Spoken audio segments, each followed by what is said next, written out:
I am your host, and this is the Son of Saturn podcast. Here we don't just study history, we excavate the soul.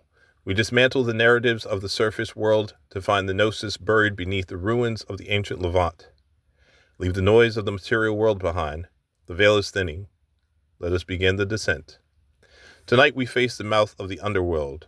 We are turning our gaze to one of the most terrifying, yet utterly necessary figures in the Canaanite pantheon. He is the adversary of kings, the devourer of gods, and yet the beloved of the High Creator. Tonight we analyze Mot, the god of death. When we look at the old texts from Ugarit, we find a baffling dynamic. El, the supreme patriarch, refers to Mot not as a monster, but as his beloved son. Why would the god of life and creation feel such affection for the god of decay and death? To understand this, we must put on our Saturnian lenses. El, in the comparative view, holds many of the same archetypes as Saturn. And what is Saturn? He is the limit. He is time. Time, in its essence, must consume everything it creates to maintain the cosmic balance. Mot is the appetite of time. He is the ultimate inescapable limitation. Without Mot, the universe overflows. He is the hungry void that makes creation valuable. El loves him because he is the essential stop in the symphony of reality. He does not kill out of malice. He eats because he is the archetype of the devourer, ensuring that all things eventually return to the source. Mot does not stand alone. He has a counterpart, a sanctuary for that which he has consumed. The tablets depict him as the husband of Sheol. While Mot is the dynamic force of dying, the appetite, the act of consumption, Sheol is the destination. His kingdom is described as adjacent to hers. He gathers and she keeps. This relationship sheds light on a curious theological detail. In Canaanite mythology, the spirits of the dead, the Rephaim, occupy Sheol. Unlike the mighty storm god Baal, who battles Mot in a spectacular cosmic war, these spirits of the pit are never depicted in conflict with him. There are no epic duels between the ancestral ghosts and the devourer.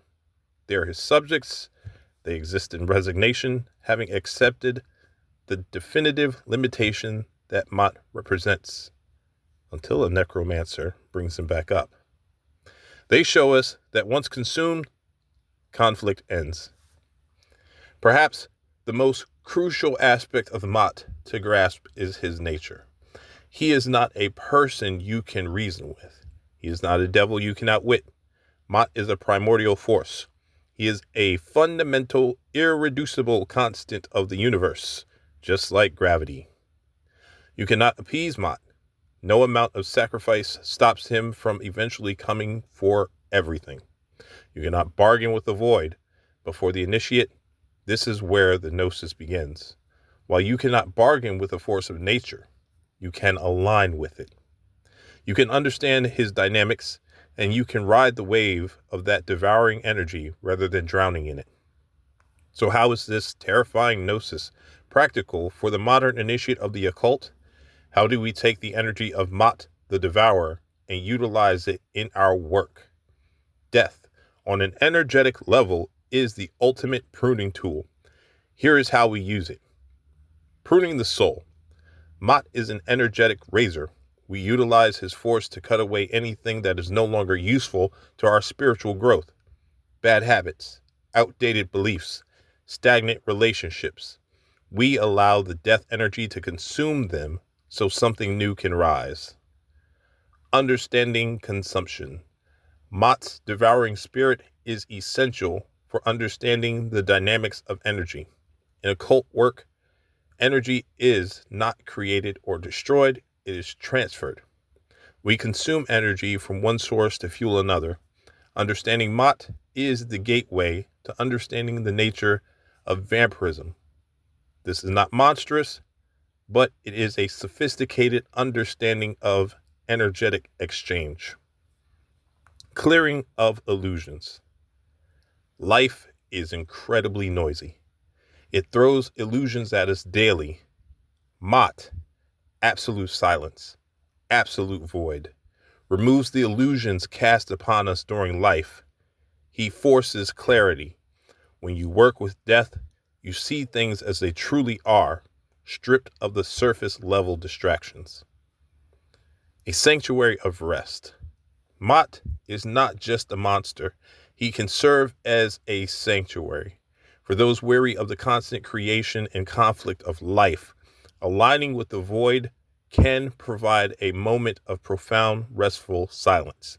It is the absolute zero where the heart stops its anxious pounding. Transition, not an end. Finally, for those familiar with the Baal cycle, we know this. Mott devours Baal. Yes, the world withers, but Baal always returns. Death, in this Gnostic view, is not an end. It is simply a transition. We die to one state to be born in another. Mott is the mechanism that facilitates that necessary journey. Mott is the mouth, but what passes through him is transformed. Until next time, keep excavating and let the false parts of you fall away. We seek the gnosis buried beneath. Keep researching and keep practicing. If you sought to share your experiences about your connection with the Canaanite gods, contact us at soscubed@gmail.com. That's soscubed@gmail.com. The descent continues.